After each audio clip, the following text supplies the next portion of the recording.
Eu fiz tudo o que podia. Mentira! Você não fez tudo o que podia. Você foi fraco e não aguentou. É simples. Se você quiser, cara, você emagrece. Se você quiser, você cresce. Se você quiser, você ganha perna. Se você quiser, você ganha qualquer coisa. Se você quiser, você ganha dinheiro. Se você quiser, você vira um cara de sucesso. Mas você tem que querer muito. Só que esse querer não é um querer comum. É um querer quase de obsessão. Chega a ser quase uma loucura. É só você querer. Mas sabe onde está o problema principal disso? É aqui, ó. Na sua cabeça. Esquece essa ideia confortável de equilíbrio.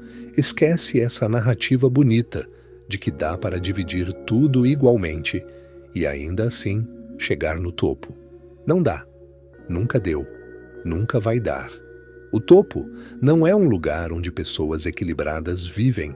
O topo é um território extremo construído por gente que saiu do eixo, por gente que puxou a própria vida para um lado só, até todo o resto ficar em segundo plano.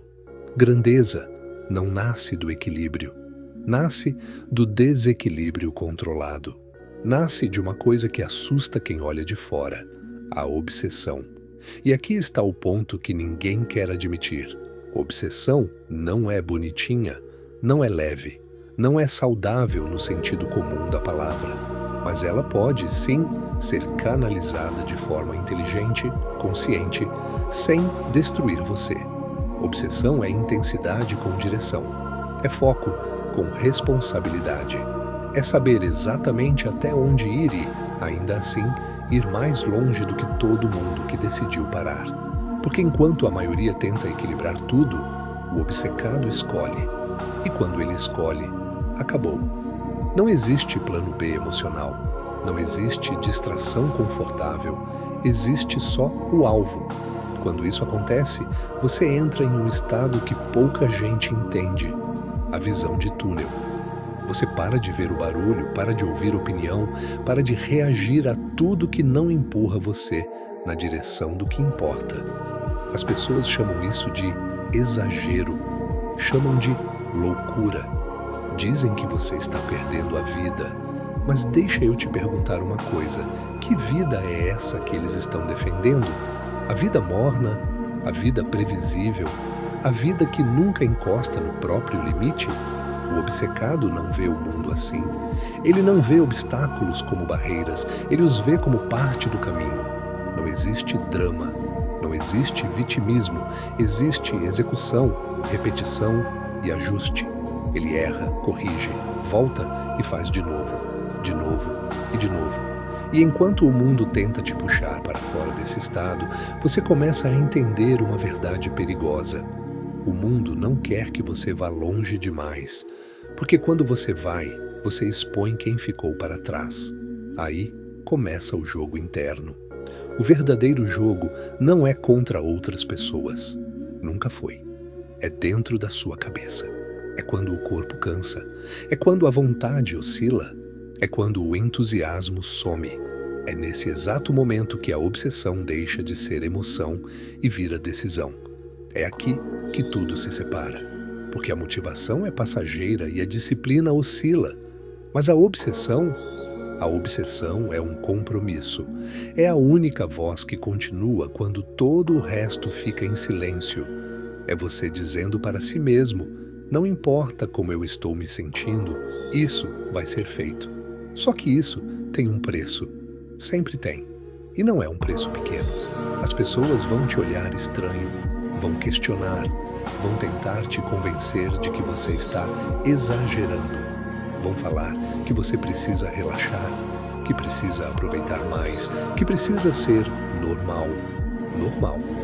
Essa palavra vem carregada de mediocridade disfarçada, e aqui está o perigo. Se você escutar isso o suficiente, você começa a negociar com o seu próprio potencial. Começa a reduzir o padrão, começa a suavizar o esforço, e é assim que os sonhos grandes morrem. Não com um fracasso barulhento, mas com concessões pequenas e repetidas. O obcecado não negocia com isso. Ele entende o jogo social, mas não se curva a ele. Ele sabe conviver, sabe manter relações, sabe cuidar da própria saúde física e mental.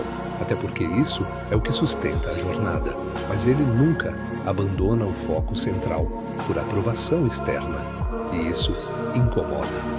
Incomoda porque a disciplina silenciosa expõe a desorganização barulhenta dos outros.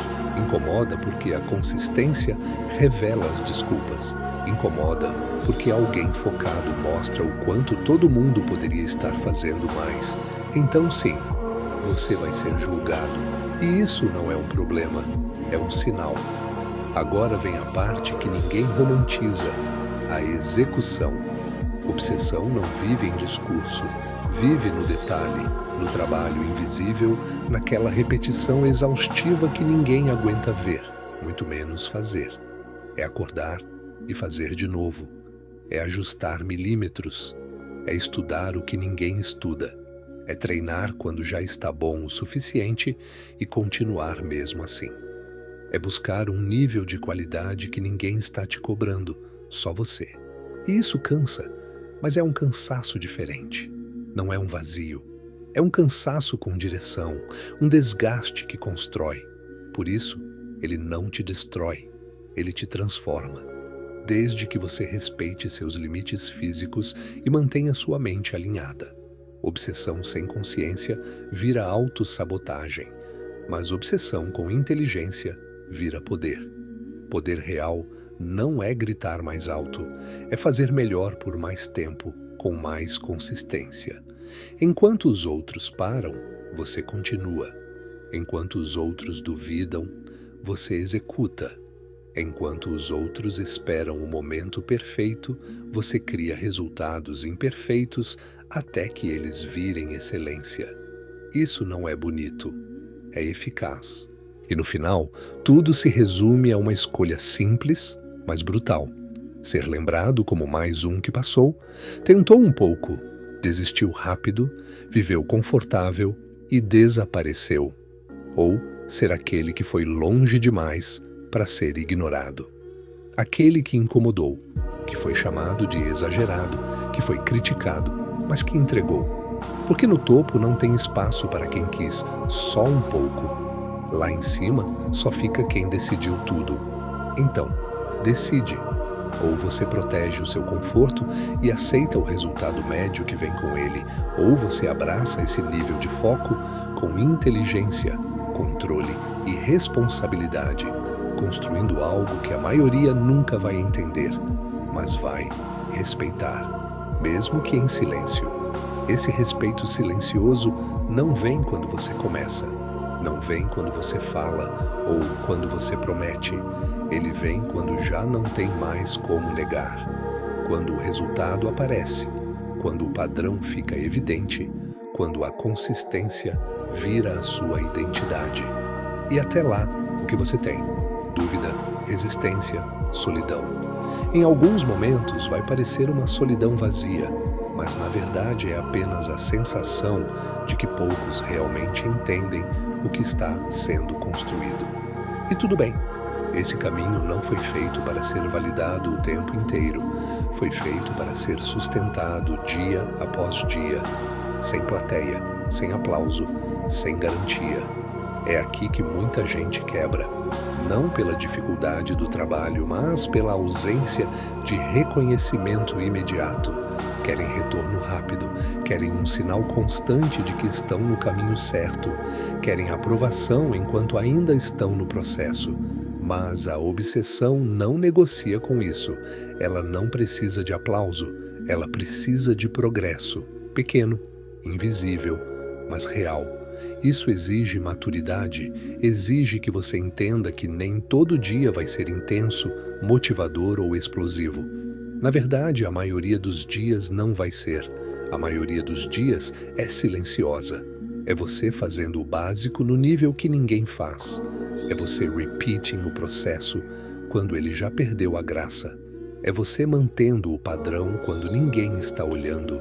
Consistência não é fazer muito de vez em quando. É fazer o necessário todos os dias. Sem negociar, sem dramatizar, sem transformar tudo em emoção. Você não precisa estar no limite o tempo todo, não precisa se destruir para provar nada. Você só precisa sustentar. precisa continuar, porque chegar exige tempo, e o tempo testa tudo. Testa sua paciência, testa sua clareza, testa se isso é realmente uma prioridade ou só uma fase. A obsessão verdadeira sobrevive ao tempo porque não depende de impulso. Ela é construída em cima de decisão, decisão repetida todos os dias, mesmo quando não é conveniente, mesmo quando ninguém está vendo, mesmo quando parece lento demais. E aos poucos, o que era esforço vira padrão. O que era difícil vira automático. O que era distante começa a tomar forma. É nesse ponto que a diferença fica gritante. Porque enquanto muitos ficaram no meio do caminho, você acumulou. Enquanto muitos pararam para descansar e nunca mais voltaram, você ajustou e continuou. Enquanto muitos se perderam na dúvida, você se manteve em movimento. Sem pressa, mas sem pausa. E quando finalmente olham para você, parece rápido, parece fácil, parece talento. Mas não é. É o efeito acumulado de uma mente que decidiu não parar. Entende o peso disso? Não é sobre intensidade momentânea, é sobre constância direcionada. Não é sobre fazer tudo ao mesmo tempo, é sobre saber exatamente o que importa e proteger isso com uma disciplina quase teimosa. E isso muda tudo. Muda como você usa seu tempo. Muda como você reage ao cansaço. Muda como você lida com a distração. Muda, principalmente, o quanto você tolera viver abaixo do seu próprio potencial. Porque depois que você prova para si mesmo que consegue ir além, não dá mais para aceitar menos. Aí, não tem volta. Você começa a filtrar melhor, elimina o que não soma, começa a dizer não com mais facilidade. Não por arrogância, mas por clareza. Clareza de quem sabe exatamente o que está construindo, e quem tem clareza não se perde fácil. No fim, não é sobre ser extremo por ser extremo, é sobre ser comprometido de verdade com algo que importa, com inteligência, estratégia e respeito pelo próprio corpo e pela própria mente. Eles são as ferramentas que sustentam tudo isso, mas sem se sabotar com desculpas disfarçadas de equilíbrio. Existe uma linha fina entre o equilíbrio e a acomodação. E a maioria escolhe a acomodação achando que está sendo sensata. Você sabe a diferença. E agora, a escolha volta para você. Continuar vivendo no automático, fazendo o suficiente e aceitando um padrão comum. Ou assumir esse nível de compromisso, cortar o que precisa ser cortado e construir algo que realmente se sustente. Sem atalhos, sem ilusões, só execução. No final, quando tudo isso se materializar, não é só o resultado que muda, é você. Mais sólido, mais claro e muito mais difícil de ser parado.